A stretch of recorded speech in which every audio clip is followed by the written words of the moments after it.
Welcome to the TTT News Special. I'm DK Roster, and we are discussing science fiction. Now, not any normal sort of science fiction, but Caribbean science fiction with the founder of the Caribbean Science Fiction Network podcast, Jarrel De Matas.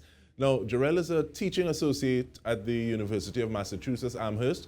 Now, he's also a PhD student in English literature, and his main research interests involve Caribbean science fiction. However, he also has interest in children's literature, superhero fantasy, and he's written for a range of journals and topics concerning race and superhero identities, as well as horror fiction. Now, he has several published articles in local and foreign newspapers, as well as magazines, and we welcome him to this conversation. How you do, Jarrel? I'm fine, thanks, DK. Excited to be here. Thank you for having me. I'm wondering, though, what makes you want to travel the road of exposing this type of genre or expression to the general public? So science fiction has always been my passion, and it was only natural that I bring my experience as a PhD student in Caribbean literature along with it. So it brings that passion together, and it also fills a void. Um, when I search in creating this podcast, I was searching for Caribbean science fiction, and there were one, maybe two episodes available on Apple Podcasts. No specific podcast that deals exclusively with Caribbean science fiction. So that was really the reason. One, passion, and on the other hand, filling that void. I knew that there was a gap to be filled, and it was only natural that I chose the passion to drive that void. It always makes sense to follow your passion, because sometimes when resources and other things drive, you still have your passion to help you take one step in front of the other. But you spoke about a void and a gap in podcasts, though. But is that gap also represented in literature? So podcast versus literature, is that gap the same? Yeah, I would say in podcasting more, but the same issue remains, which is a lack of exposure, a lack of accessibility. Um, when people ask me what is my research, and I say Caribbean science fiction, the answer is always that's a thing. What is Caribbean science fiction? And this idea for the podcast, which is driven by my PhD research and my what will eventually be my dissertation, it's driven by that need to address questions of accessibility or lack thereof, and also the lack of representation for Caribbean literature. So for podcasting, it's a bit less. There's more of a void because podcasting in the Caribbean isn't as popular. It's seen as a US thing in terms of popularity. So in that way, there's less access to it. And by making this Caribbean science fiction available to a wider audience, I think it will help boost that accessibility as well as make it a bit more mainstream. One of the episodes I had so far, the first episode, we talked about changing the mainstream and what does it mean to be outside of the mainstream.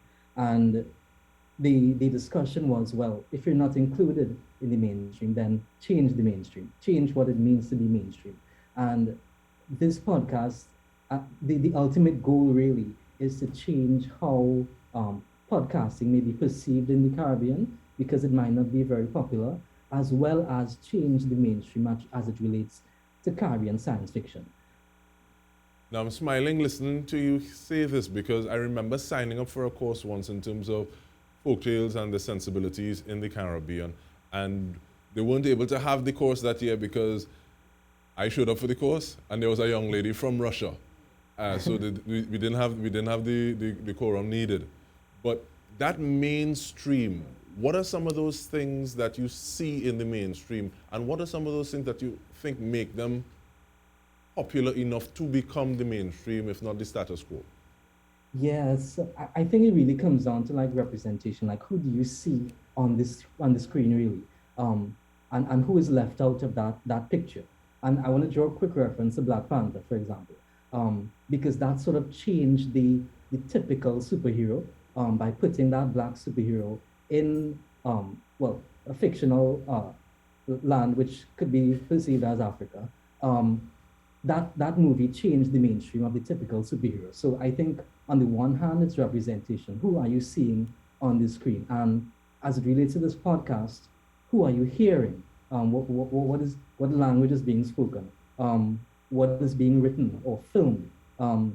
So I think it really comes down to who you're seeing, who is being broadcasted, because that is what drives the mainstream. The mainstream is only that because it has been bolstered by popularity. It has been bolstered by who has access to the power, who is creating it, who has the money to buy these things, who has the money to advertise.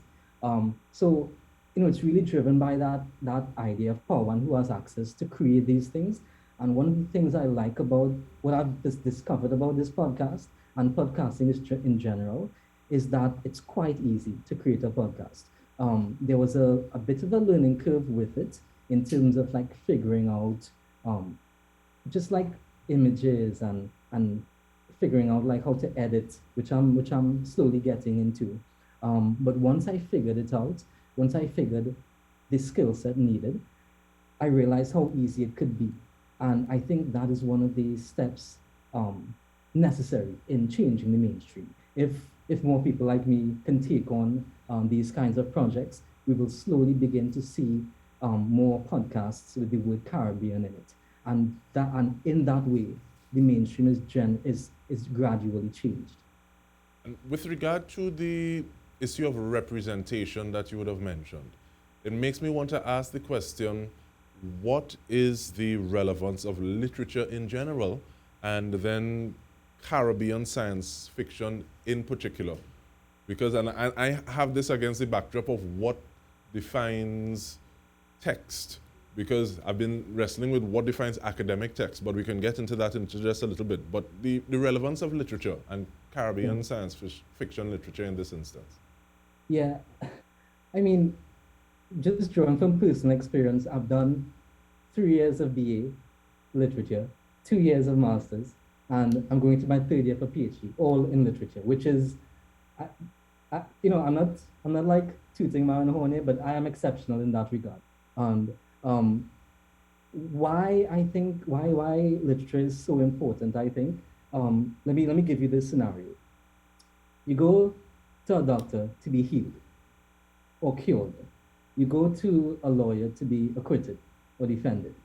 You go to an architect to have something built. And what I see in these professions is they can do things, they can do sort of practical things for you. And I always say when you go to literature, you learn to be more human. It shows you something that these professions cannot. And literature is all of that combined. It is philosophy, it's history, it's language, it's medicine, it's law, it's architecture.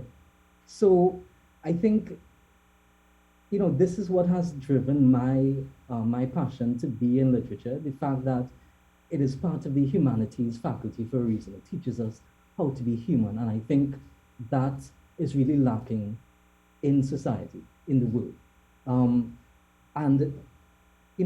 couching this Caribbean science fiction within that bigger idea of what it means to be human, because these texts so far that I've already looked at in the podcast, they're looking at ways to be human in the future, yet drawing on historical tropes. So therefore, as much as they are portraying how to be human in the future, that humanity is still rooted in the past. And this critical awareness by way of literature, I think, has given me the skill to bring that to the fore, really. And this podcast is really, like I said, accessibility is a big thing for me, because I want people to be aware of what is happening in the Caribbean, particularly for Caribbean science fiction, because for so long, the people in the Caribbean have been told that they've been something outside of humanity. Centuries of colonialism have taught us that we are set apart, we're third world, with the global south. So there's that disparity of power. But I think the literature really does show us how to be human, and the science fiction, how to be human in the future.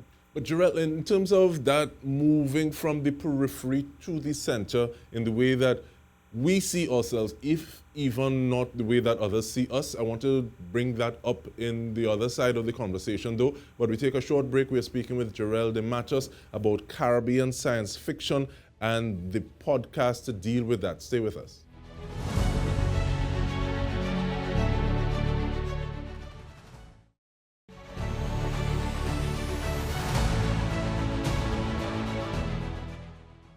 Welcome back. We are speaking with Jarrel De Matas, founder of the Caribbean Science Fiction Network podcast. And we've been talking a little about the need for something like this, the gap that was realized or observed. But Jarrel, you've had two episodes thus far. And take me through those episodes, thank you. Who did you speak with? What were some of the things? Because you already hinted to it, but carry me a little further down the rabbit hole. I was fortunate to have these two texts. I mean, you drew reference to what counts as a text, and I was fortunate to have as the first two episodes one soon to be released film and one debut book, a collection of short stories. So I'm making a plug here. The podcast is looking not just at books but also film, local film, Caribbean film. So the first episode, I interviewed the co-creator of Jumbie, which is the Trinidadian folklore animation, soon to be released. Their pilot is soon to be released next year in February. And the second episode was Trisha Chin, a debut writer with the collection Tabanka and Other Stories. Both of them looking at folklore, but through different lenses. So in the first episode, Everard being the co-creator of Jumbie, we talked about the trailer for Jumbie and the observations and the thoughts that it sort of it brought to the fore then. We talked about gender because Jumbie is a young Black girl, which is extremely important in terms of representation again, and particularly for the Caribbean. We looked at what it means to be a folklore character in the Caribbean. People outside looking at the Caribbean, what does a Jumbie signify? And how this film could potentially challenge the stereotypes that people may have about us, as well as stereotypes we may have about ourselves. I mean, people in Trinidad may look at the Jumbie as Everard said, as devil thing. So that's an extremely important idea to put forward, especially for people in Trinidad, because we are the ones now responsible for generating the image that we want of ourselves. So it's extremely important in that regard. As far as the second episode goes, Trisha Chin and the debut collection, also looking at folklore, but what I noticed was this collection was heavily influenced and driven by folklore characters who may be perceived as non-human. Again, ideas of representation and perceptions of who we are. So, the collection was also interesting because ideas of the environment came up, and how is the environment perceived in relation not just to folklore but also in the Caribbean. So 2 episodes so far looking at folklore yet generating 2 different ideas. And I've already interviewed the third person for the third episode, so you can look forward to that. I so far broadcast episodes bi-weekly every Friday. So the third episode is going to be released this Friday. And with that in mind, though, in terms of speaking to 2 individuals who are looking at folklore, but from their perception, there's a difference in the way that they articulate from that similar reference point. What does this say about the importance of exploring voices of the Caribbean, of this space? Yeah, and in addition to voices, also different mediums. I mean, I would love to do things on like performance arts, for example, but I'm restricted in terms of what I can access. So in terms of the different voices, I think it's important to get that broader view and how different people are speaking to similar issues, but they're relying on their own experience. So for example, Everard talked about where the idea for a female superhero came from, which was rooted in his own experience with his own experience of being surrounded by strong women.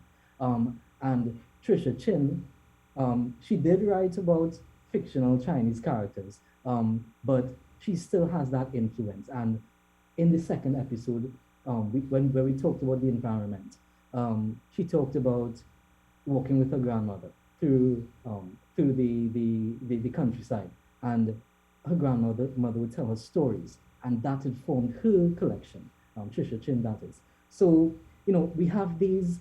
Each of us, we have these individual stories driving these narratives of what it means to be Caribbean, and I think it's extremely important to get to that source, because there's the Caribbean is so diverse, yet there's a similarity, there's a thread binding all of us together. And in that diversity, there's a sort of there's stability to our history and to our common experience then of being Caribbean. So I think it's extremely important to not just get not just get the history of the work, but the history of the authors and these filmmakers who are driving these works. Now, I looked at your website and I saw that there was a bibliography of Caribbean science fiction and fantasy. I don't know if that is some of your schoolwork bleeding into the website, but at the same time, where did you find most of those titles coming from, and what do you think that says about this space? So what I think that bibliography, so that's not mine, that was a curated list that I did use as a reference source, but again, it has done a good job of introducing us to some of the works, but there's so much more to be looked at. In terms of the titles, I would have reached out because I'm a PhD student, I would have come into contact with authors and these filmmakers and in different capacities. And what I've looked at so far, I'm also relying on the people that I know. And this is what really is sort of driving the episodes, and I'm really relying on people that I've come into contact with, because they are ultimately the ones who are going to be populating this podcast. The ultimate goal, I would want to see that bibliography updated, and to include other mediums, because, for example, the film, we have the flexibility. We can own this. It's not just, science fiction is one thing, but I'm looking at something much more. So fantasy, folklore, horror, these different genres that all speak to our identity. And as Trisha Chin put it, they are outside the realm of explanation. They can only be portrayed or highlighted. But speaking to the flexibility, Jarrel, we don't have that much flexibility in terms of having just under a minute. So how do people tune in? How do people engage with the podcast? How do people share? What platforms can they find it? Okay, so it's available on Apple Podcasts, Spotify, Anchor.fm, Breaker, there's Radio Public. Now, Apple Podcasts and Spotify, they may have geographic or device restrictions, but Anchor.fm is much more user-friendly and much more accessible. So I would suggest that our listeners go to Anchor.fm, type in Caribbean Science Fiction Network, and you will see it. You can also do a Google search, and it will come up as well. You can also check out the social media platforms on Twitter and Instagram, Caribbean SFNet. And so you can check that out. And if there's anyone listening who thinks they want to be featured, you can also shoot me an email, caribbeansfnet@gmail.com. When something is unique, when you can have the same name across multiple platforms. And Caribbean SFNet, no one had that. So that's another nod to the idea of the void that is being filled. All right. Thank you so much, Jarrel De Matas, founder of the Caribbean Science Fiction Network podcast. And we want to thank you on behalf of the entire news team for joining us. Have a good one.